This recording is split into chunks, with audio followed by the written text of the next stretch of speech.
Number 33, The Transformative Power of Nature, a conversation with Dana Carman. Welcome to this episode of the Way Forward Regenerative Conversation podcast, where we delve into the transformative ideas and pressing issues that shape the future of humanity and our planet. Today, we explore the profound impact of nature on leadership and personal transformation. As we navigate through unprecedented global challenges, it is crucial to find new ways to lead and live, particularly for those of us in midlife or beyond. Dana Carman, our esteemed guest, is at the forefront of integrating nature into leadership development. With over 2 decades of experience, Dana has guided countless leaders and their teams through transformative journeys, utilizing nature as a powerful tool for introspection and growth. His deep connection with nature and his 30-year friendship with our co-host Alain Gauthier enriched this conversation with unique insights and personal anecdotes. Dana's journey in human and organizational transformation began in 1984. Since then, he has worked with leaders from more than 200 visionary organizations across 5 continents, including healthcare systems, multinational governments, and NGOs.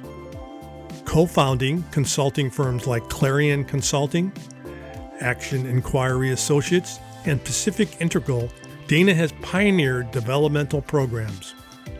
Dana's company, Integral Consulting, specializes in guiding complex organizational change through an integral whole systems approach, helping clients achieve breakthrough results and cultivate cultures of agility, resilience, and trust.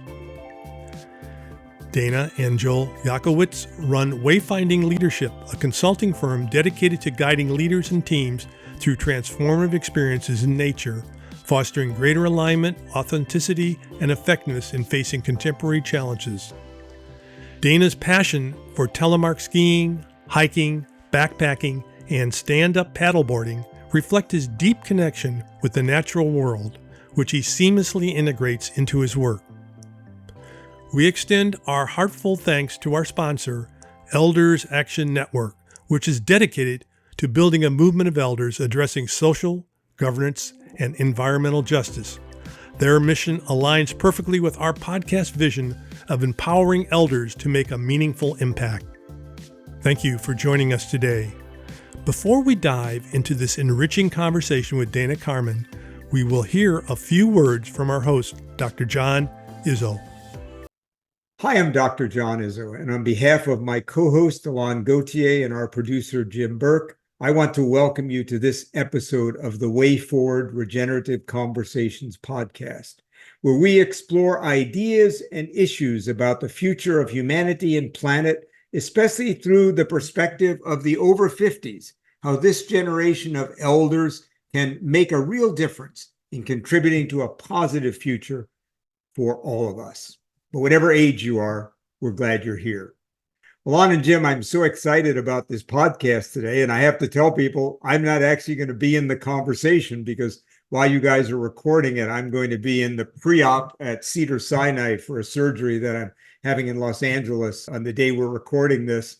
And I'm thinking of the last podcast we did, or one of the recent ones with Richard Leiter, talking about as we age, this is one of the challenges. So I'm facing one of those and looking forward to being back with you next time. But I'm so excited that you guys are going to be having a conversation today with Dana Carman from Wayfinding, who is going to explore with us a couple of really important ideas. One is the role that nature and engaging with and in nature can play in leadership, but also for each one of us in midlife and beyond as we think about where we're going and what we want to do and how we want to contribute in our lives. And, I think of a couple of things. First of all, personally, I think of moments in my life where nature was so important when I was at a waypoint, if you will, at a moment when I had to make decisions, whether it was in a rainforest in Costa Rica or the 2 times that I walked the Camino de Santiago in northern Spain, where just being in nature and having that quiet reflection and connection to nature made such a difference.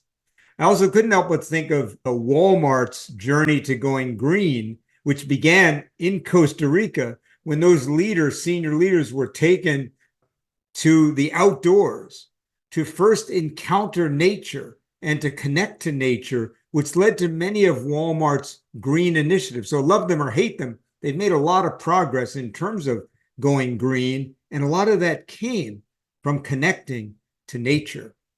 And the other thing I know that Dana Carman is going to be talking to you about today is this idea of the polycrises, which the World Economic Forum calls this moment when these converging rivers, to use a nature analogy, of crises are coming together, all to create really a unique moment, an inflection point in human history.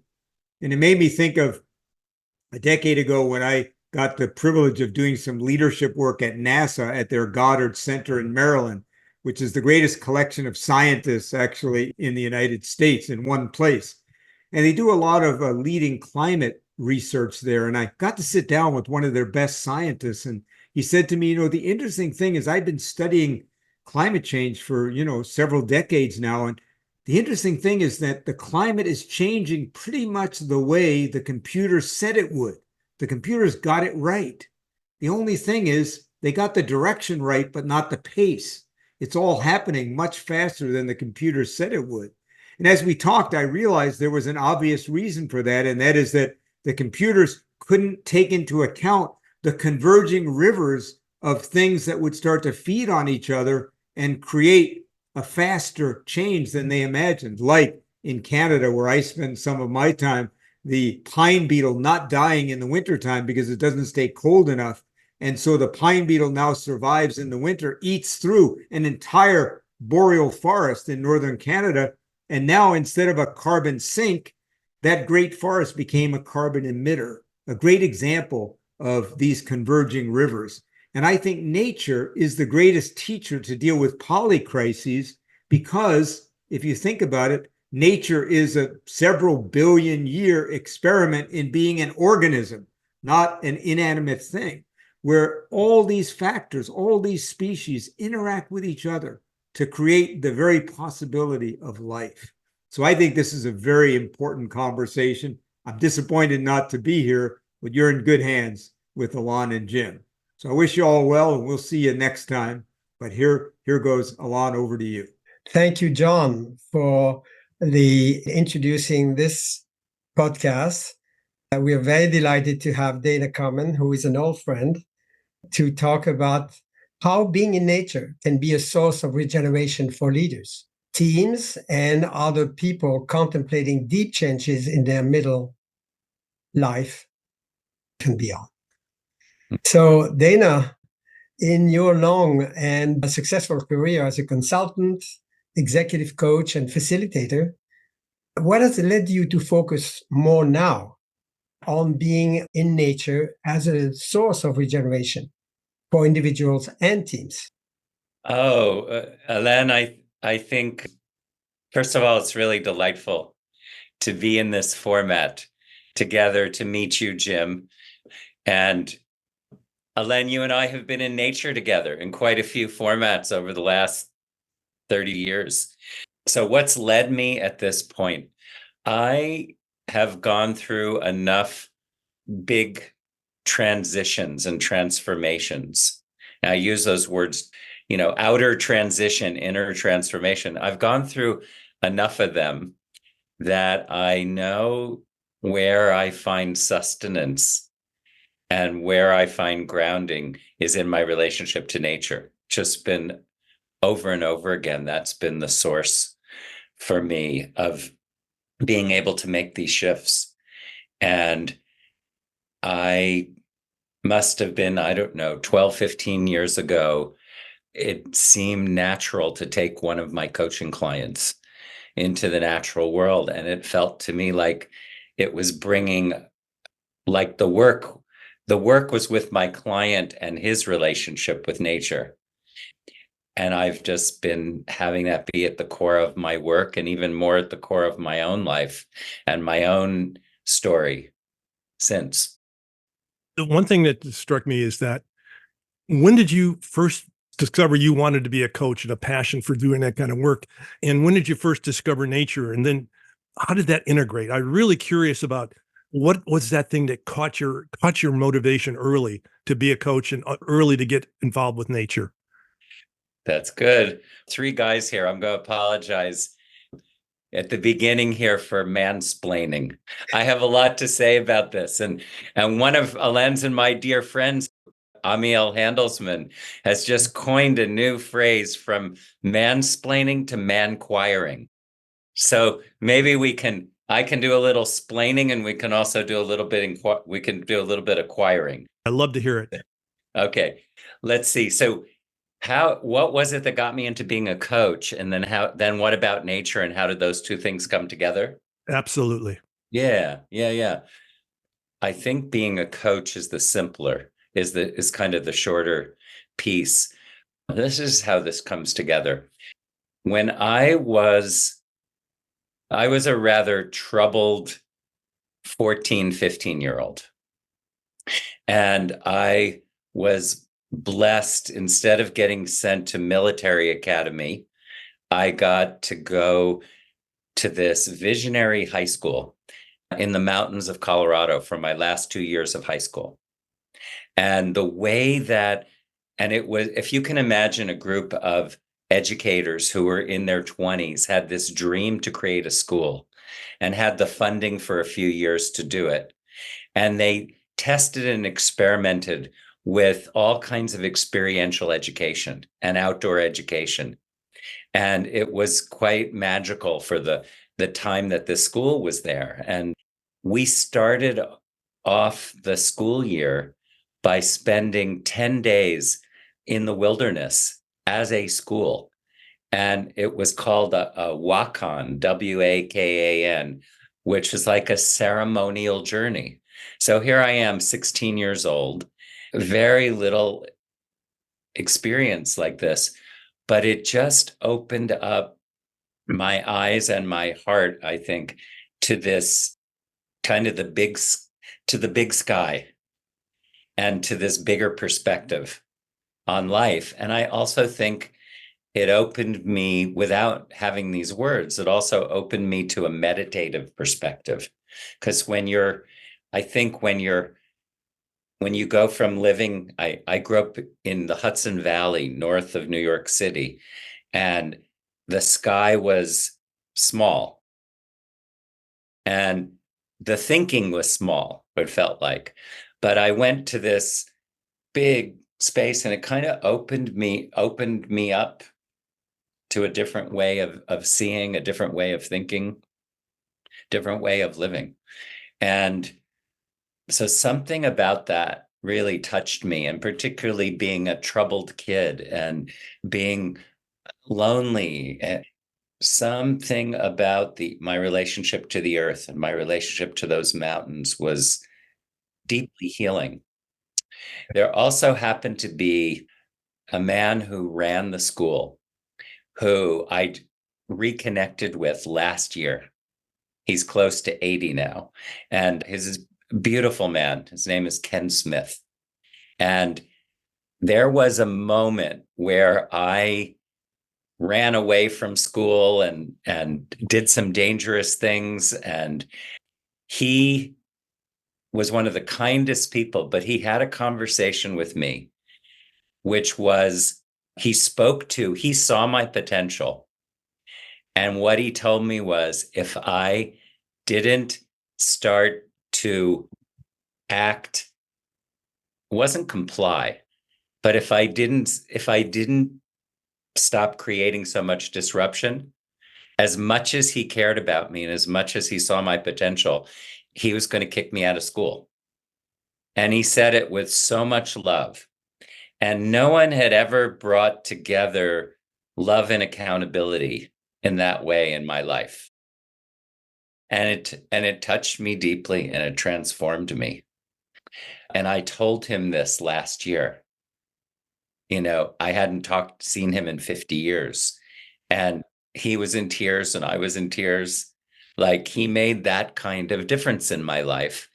And when I look at kind of what I do that's useful, I've learned over the years by his example to bring people into nature who are going through profound transitions in their lives to be able to have loving conversations that hold a mirror up to the gap between what it is that we truly care about, and how we're living, how we're impacting others. And so I think those experiences templated something on me many, many years ago. And I didn't even recognize that until I reconnected with Ken last year, that those seeds were planted in me. And that was the origin story of how this came together in me.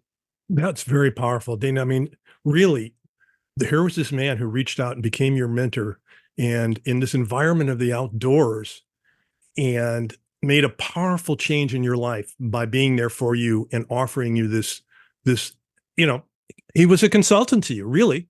And so to revisit this now, 50 years later, and realize this was the seed that grown into what I'm doing now. I think that's a powerful connection. I'm really delighted you got back and were able to meet and talk with him and share that for him. Yeah.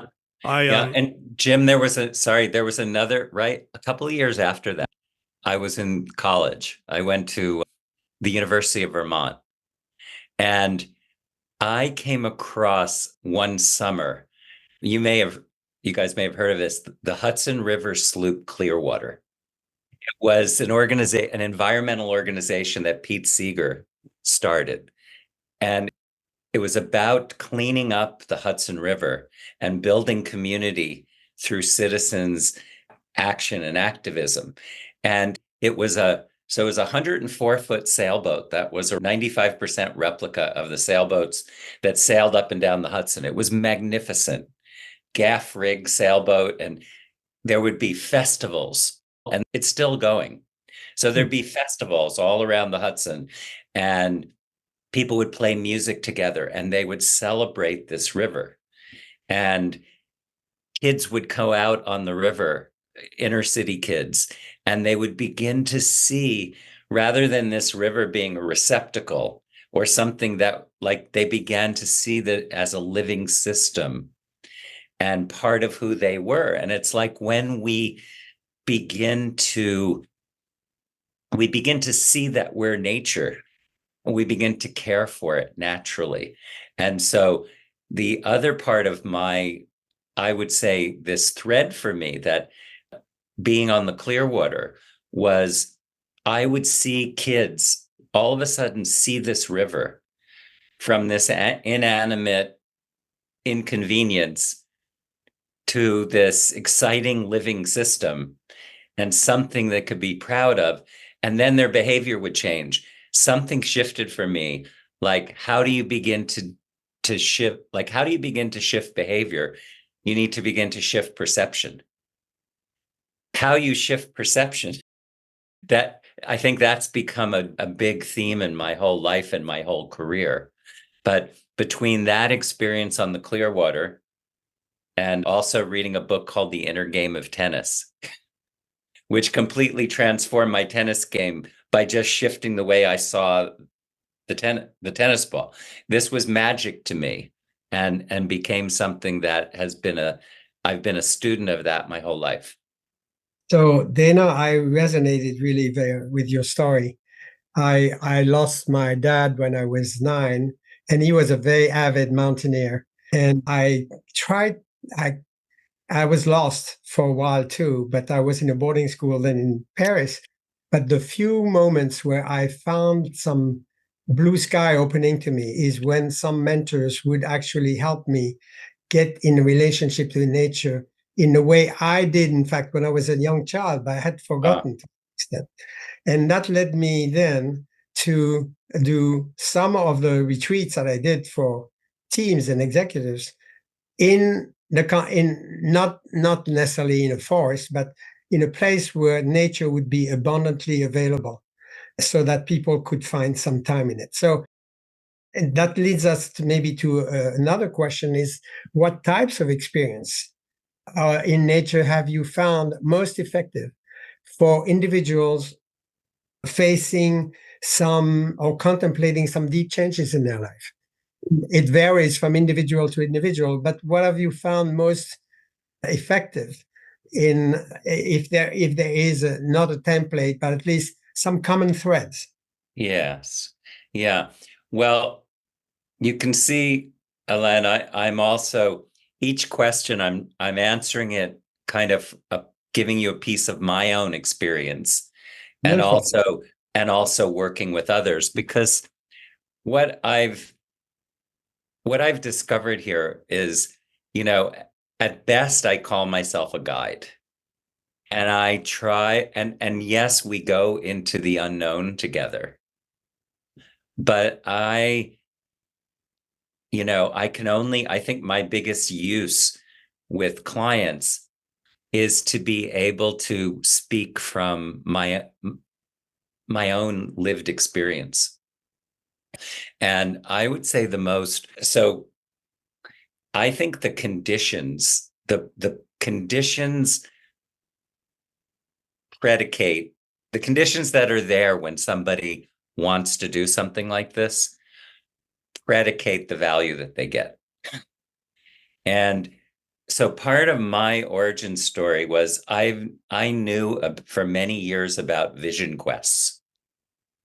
You're all familiar with, there's a standard focus of kind of North American vision quests that were some of the principles taken from Native American practice, but almost every culture has some kind of rites of passage vision quests experiences. And I've known about this for many years, and I knew it was something that I wanted to do in my life, but I was too scared to do it. So I had a big unraveling. I mean, I'd say that I've had a couple in my life, and the first time I had a big unraveling, and you've known me through these. There's a marriage, there's a business, a community, my own health, financial implications. And the first time that happened to me, I tried to hold on, and it ended up being much costlier to hold on and drag it out over years.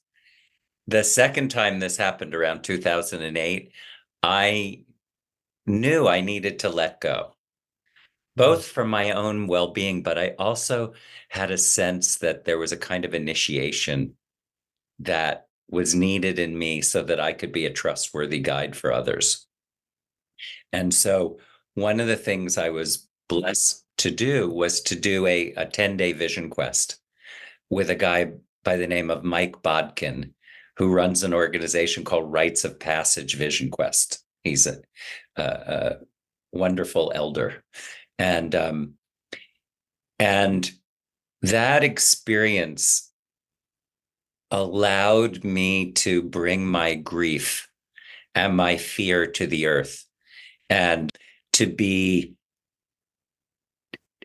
begin to heal, relationships that were inside of me, like beginning to see my father, not through my narcissistic, caricature, but to see him and my grandparents and my great-grandparents as people who've made my life possible, who were struggling and had their own struggles, and we're just ordinary human beings, so something incredibly healing. And then it gave me the peace, the space, and the clarity to make some big shifts in my life, to make some outer transitions and inner moves.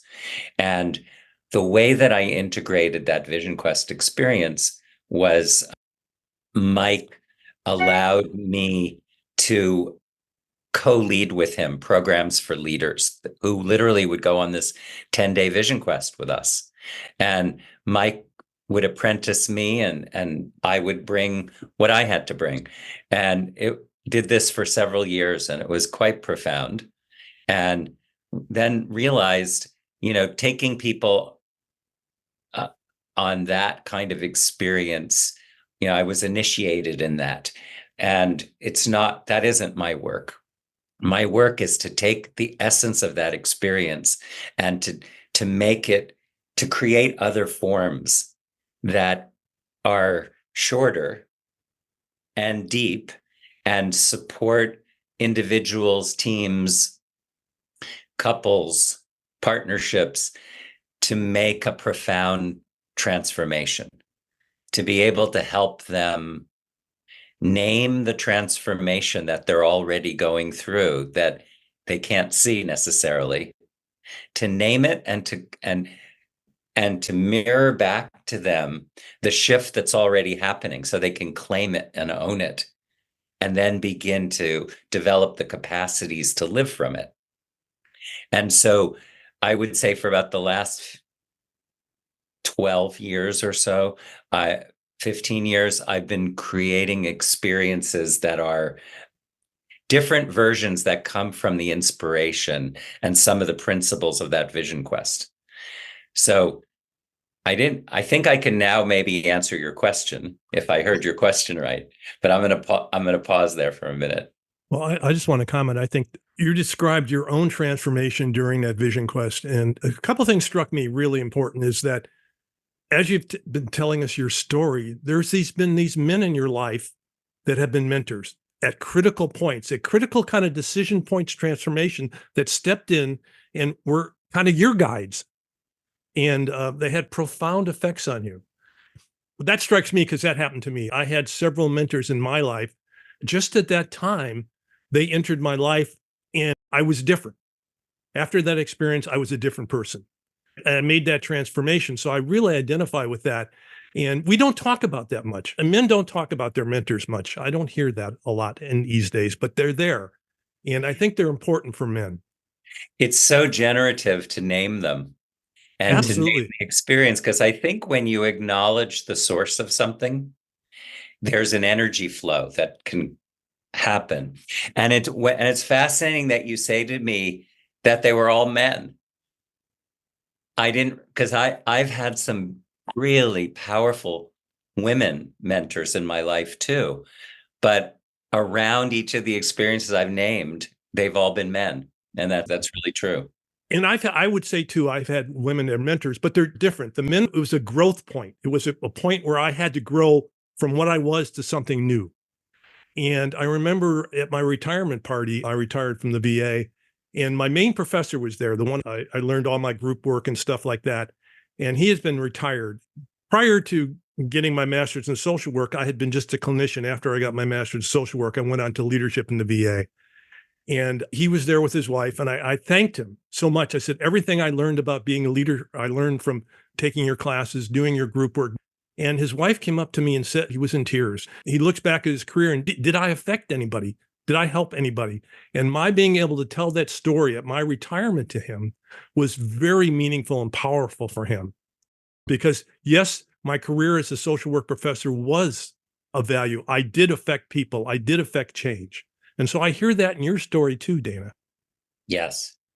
And so it's very powerful. And then the interesting thing, what you've said is now you've evolved it. And in fact, you made it more available for more people in smaller experiences, and you're evolving it in your own way. I am. And I wouldn't say, I mean, a vision quest, that making that 10-day experience and going on a 3-day, there's nothing like that. So I would say I've integrated the heart of that experience and brought my version of it. I think you're right. It really is your version of it now. And I have to think the people that are going through your experience are possibly saying the same thing you're saying about yours. This has been a profound experience. And thank you, Dana, for it. Yeah. I bet you hear that all the time. Yeah, very much so. And Jim, I also, way back, formative experiences like you shared earlier, I both did ropes courses and I supported people doing ropes courses, and the transformation of that in people, so there's been a lot of different experiences that have led to this. I think one of the things that I've recognized, I find that most people who end up going on these wayfinding, me and my colleagues call it wayfinding. A lot of people use that term, right? So it's not our term. One of the things I realized that as I revisit in therapy my childhood, I was really lonely as a kid. I never thought of myself as lonely because I'm rather extroverted. But I was really lonely. And the way that I dealt with being lonely, even as a little kid, was being in nature and being in my body and playing sports, but it was all outdoors. And, it was all nature was the background. It was the place of my belonging. And often when people go on these experiences with me, they remember that they remember and trust nature as a backdrop for them, as a safe place. Not everybody, but many people, they begin to reconnect to something that they forgot was sacred and forgot was a resource to them, and they begin to remember there's and create intimacy, with the natural world, but of course we are the natural world. So I was playing with my partner. My partner with this is also a dear friend, a guy named Joel Yanowitz, and who Alain knows.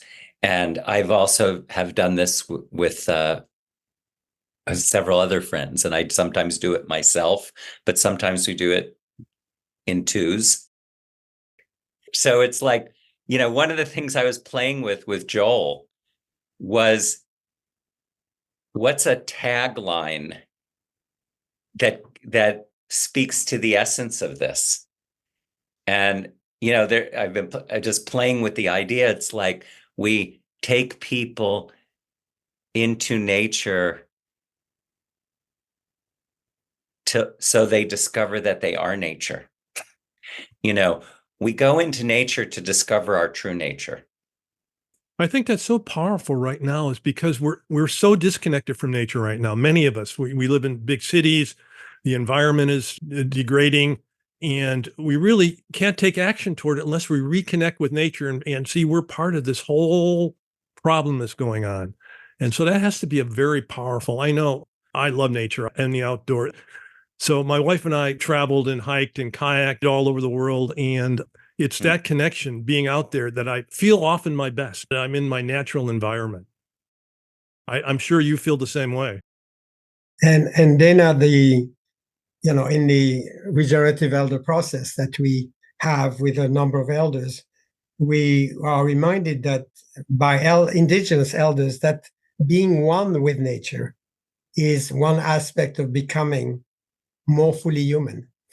And so do you feel, and it's and there is the myth of the green man. The green man is actually nature itself that can guide us in discovering the part of us that is nature.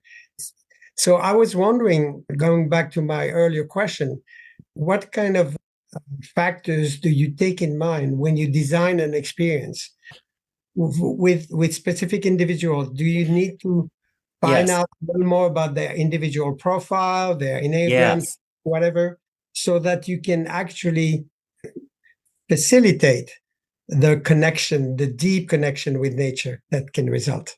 Beautiful. Yeah. And I'll give a couple of examples there, Alain. Yeah, you were pointing to something else even before that, but we'll come back.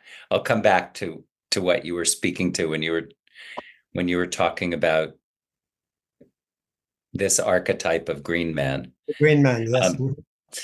Well, it's, part of this is always, like in any kind of transformative work, healing work is, and I think this is truly healing work, is meeting people where they are. and seeing what they want. And often I do this work, and I tried to speak to it before, when the person or group, there's a big transitionary moment, and they need to find the clarity and the grounding to be able to make good choices. And part of what I talk about my Vision Quest experience, I would say that I was able to look at the next phase of my life, the next chapter of my life. I think I was around 50 when I did my first Vision Quest, from the end of my life. I was able to look at it from the perspective of my own death. And from that perspective, right, what comes up is your unlived life, the moments in your life that are still unhealed. And from that healing, and then from that perspective of the end of one's life, begin to have greater clarity about what truly matters. And the courage, for me, I had the courage to to cut some cords, to make some choices that I couldn't make from being stuck inside of the momentum, inertia of busyness. This distinction about what's urgent and then what truly matters. So this experience, I think, is at the core of that. Like, because most of us, it's so hard to make those kinds of choices because we're lost in our story and are having to perpetuate whatever it is that we're stuck in, or we're playing out old patterns. So, okay, so I was going to give a couple of, I think giving a couple of examples might be helpful, but. Yes, they would. That'd be great. Okay. One example, a guy who second in command, a big company in Silicon Valley, and the company went public, and now he has generational wealth. And, going from being somebody who was probably doing better than most to being ridiculously wealthy. And this is a very soulful guy.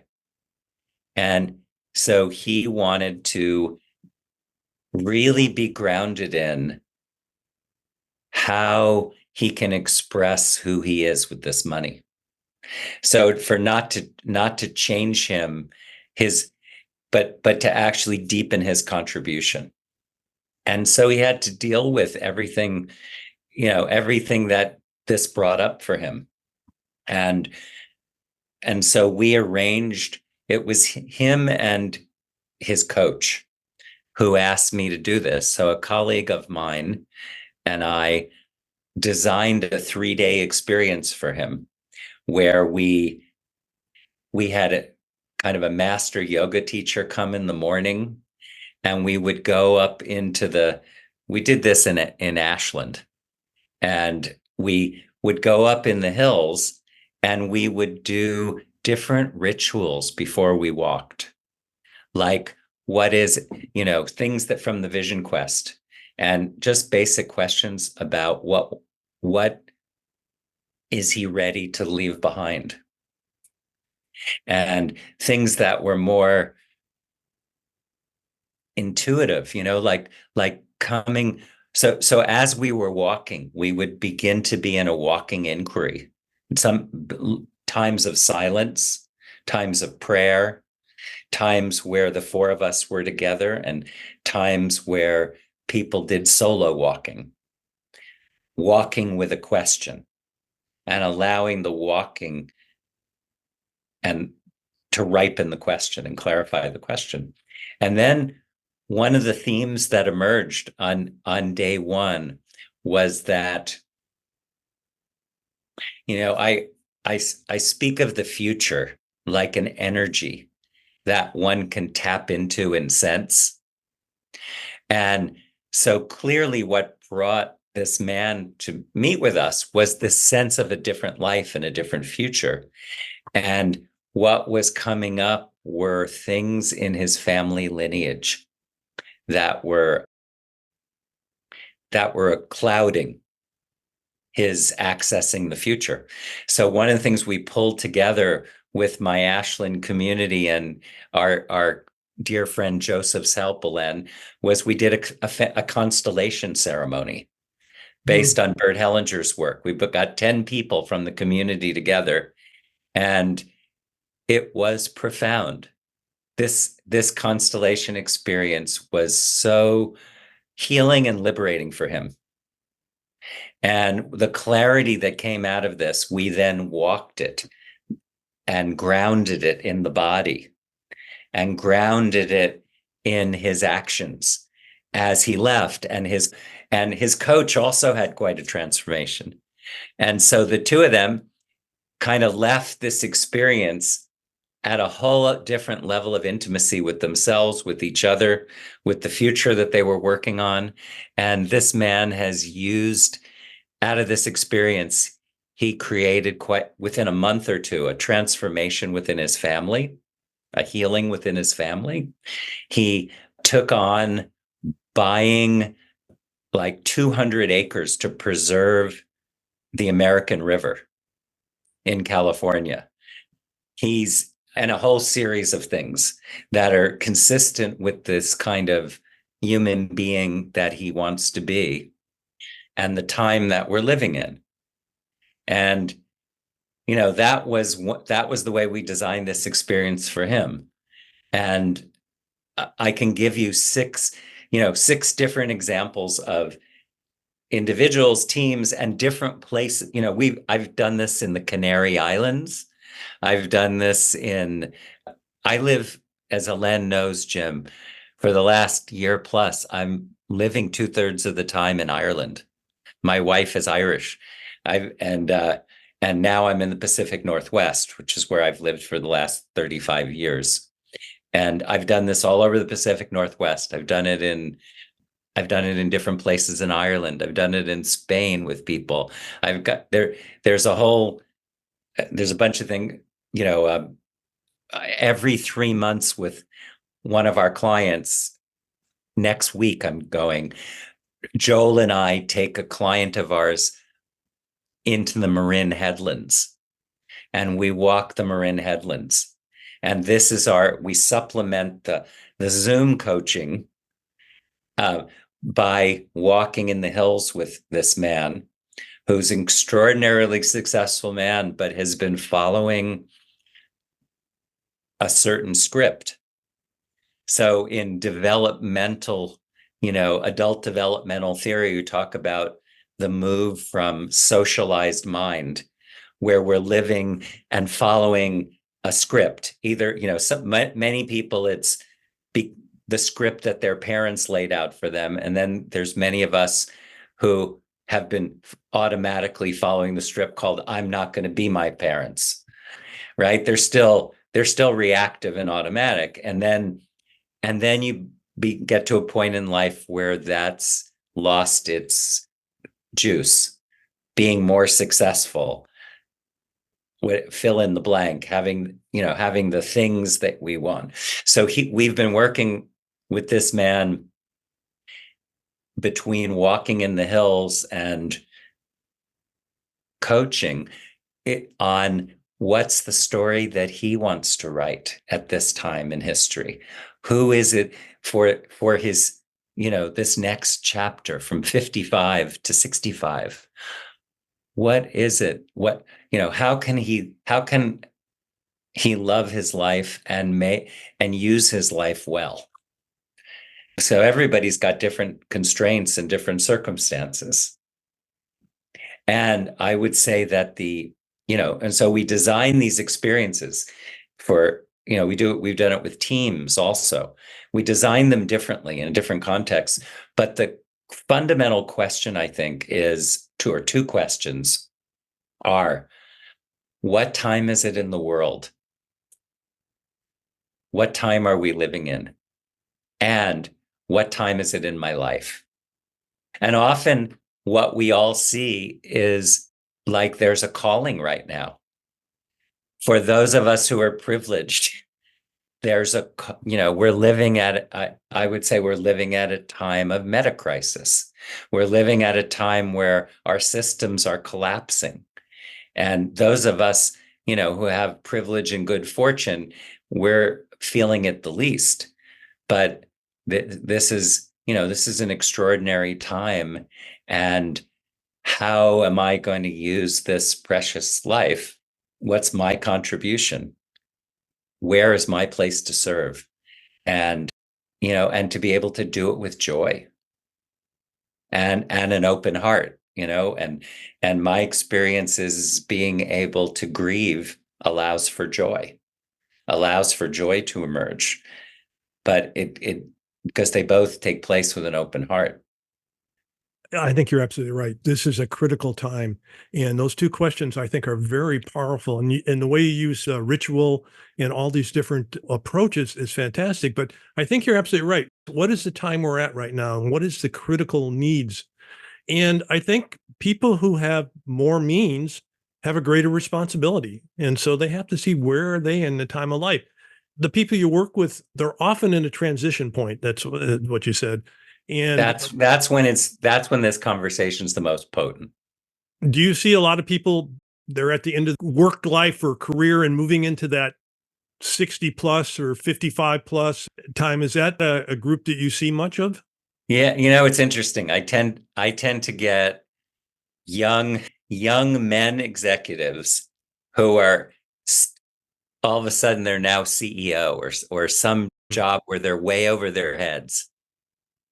And they realize that there's work on themselves. Absolutely. That they need to do. So I get those folks. And then I get people who are late 50s or 60s who they realize they've already been successful. And somehow there's an opportunity for them to be of much greater service. Absolutely. And how do they begin to do this last act professionally with nothing to lose and nothing to prove? And then I had a dear friend of mine a couple of months ago who's in his 70s, who still has tons of energy. And he's been a serial entrepreneur. And it's like, it's inappropriate at his age now to keep doing that because he knows how to do that. But there's something really important for him to contribute. So he came and we walked in the hills of County Wicklow, where I live in Ireland, and began to, as we walk, we began to do voice dialogue, like creating a space for different parts of ourselves that are at war with each other to see each other as complementary, which then frees up energy to take action instead of being stuck in this tug of war. So I get think of the transitions that happen, right? The first one I described was a guy, around 50 who all of a sudden never has to work again and feels this responsibility for the planet. One of the things that struck me, and Ageway did a study now, that this is the largest group of elders, and I'm talking about 55 plus, a largest group of elders, the best educated group of elders, the wealthiest great group of elders, and we have no model what it's to be an elder in the 21st century, given the meta crisis. So part of what you're doing is creating that story. What is that new story? What are we called to do as the new elder in the 21st century? And retirement, the old style, the old story of retirement is not appropriate anymore. Playing golf or tennis, I mean, those are wonderful sports, but there's work to be done. And you're helping people figure out what that work is. I love it. And what is it to be an elder? I think this is a profound question. And my experiences, I feel, have felt myself for the last 5-6 years, not like stuff coming through me. I was like, where did that come from?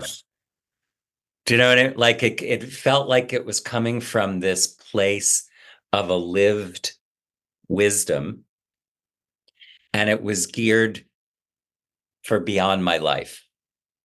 Like in a certain way, I like in my work, I feel like, Meg Wheatley uses this term, islands of sanity. She does. She does. What is it to create? So there's work that I'm going in September. This is very, very new, but I'm going to help create an island of sanity of community leaders in Ukraine. Fantastic. And to hold a retreat, to create kind of with a close colleague of mine from Lithuania, to hold a space, a healing space for nervous systems to calm and regulate. And a lot of that kind of work has been inspired by my own work on my working with my own trauma. And I'd say a lot of this inspired by a well-known teacher named Thomas Hübl. And so part of it is bringing together a community of practice, a group that isn't yet a community, bring them into the mountains and to be in nature and to begin to calm. And this would be in the Carpathian Mountains, away from the battles, and to just give them an opportunity to grieve and rest. And then to begin to practice what we call developmental friendship. To be the kind of friends. Alain and I have been developmental friends for 30 years, where we've seen each other he's seen me at my absolute worst, and he's seen me at my best, and I think vice versa. And we're able to be mirrors for each other and support each other, because it's this context of development, and so to form and to create an island of sanity here with this group. And I feel like that will be an expression of this work, this wayfinding work, even though some of it will be in a room practicing coaching one another, practicing holding space for each other. But the context of it will be being in nature in a healing space. I think that's wonderful. Alain and I have been working on this concept called regenerative elder or regenerative aging. We've sort of coined that term, and he does the Regenerative Elder Project, where we look at what is regeneration. Regeneration is how life works, and we need to clue into that. And can we, as an elder, become regenerative? And that's about, can we be a good elder? Can we produce a world that is better than it is now for the future generations? And I think that's what you're doing. I'm going to go back to Alain. He has a question right now. Yes, I would like to examine with you, in your experience. So you're working with basically two generations of leaders, some who are closer to retirement, other somewhat younger. What is the difference of doing this kind of work for people in teams or in groups and individuals? What have you learned from this? And not that one is better than the other one, but how do they complement each other even? Yeah. Well, I think for it to be really powerful in working with a team, and this has been my experience generally as a coach and consultant, is that whoever's the person in power or the hierarchical leader, they need to go first. So if they're on their own journey and going through their own transformation, it creates the safety for those on their team to go through the same thing. So, and it often gets, often with a team, like there's a team that Joel and I have been working with, that they're in the UK for, I don't know, about 4 years now. And the leader of the team is somebody Joel's worked with for a decade. And this is a man who's gone through quite a few transformations. So About once a year, we do wayfinding with this team. We take the team into nature. And we use the work in nature to slow down, to unplug and unhook, and to begin to take stock of where they are as an individual, as a team, as an organization, to begin to express appreciation and have difficult conversations. And we move back and forth between their work context and being and this nourishing in nature, and then coming back. So as I said, I think the thing that allows that to be powerful is the boss making that a priority and being willing to go first, to be the one when he's asking for vulnerability, for him to give it what he wants to get back. Does that speak to your question? Yes, it does. And what we've observed is by having groups of leaders, 10 or 15 leaders together, but who are not part of a team, they just come from different walks of life.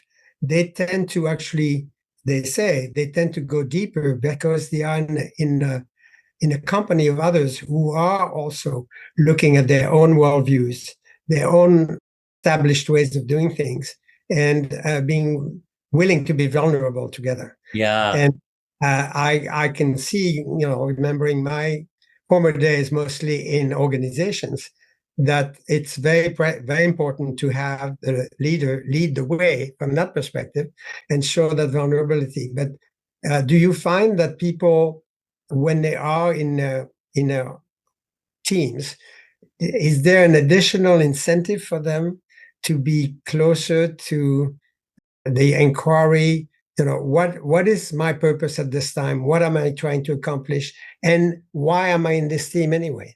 Yes, I think that's what you're asking. I also am remembering, Alain, back in the 90s, we used to bring groups of leaders together who were from different organizations. And you and I and your former wife, Joan, would hold the space for it. And people could go very deep. And they began to become an island of sanity for each other. And so there is something about, there is something about having the distance, and trusting these other leaders. They're all in healthcare. And then there's the others. Then there's being on the same team, but having somebody who's a boss, who's making his own development and the team's development one of their priorities. I think that's very, very profound.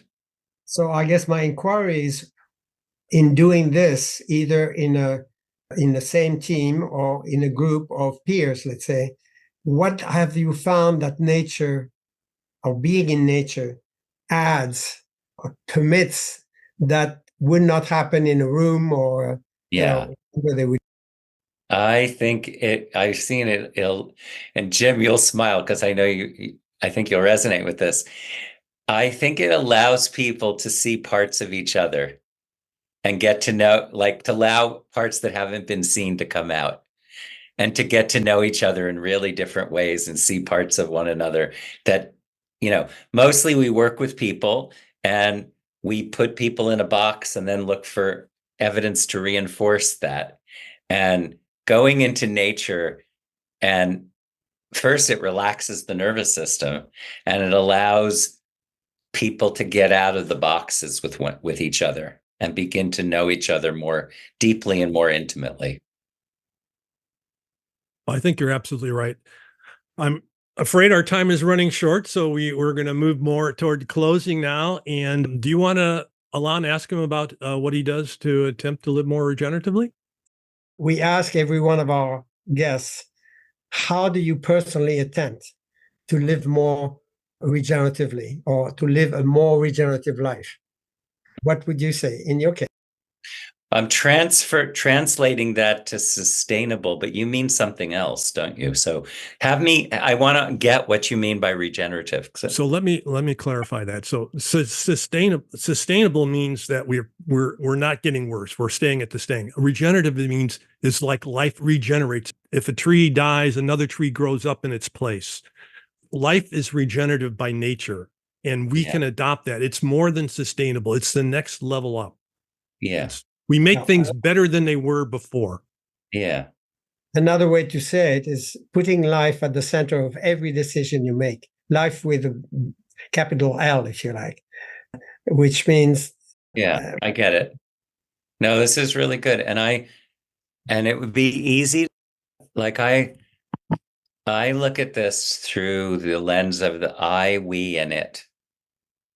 And it could be as simple as giving, instead of returning all my emails before this call, actually walking in nature, which is what I did. At the we level, it's doing something kind that's inconvenient, that's small, that's not going to be noticed. And at the it level, this is ridiculous, but going into a public restroom and leaving it cleaner than when I walked out.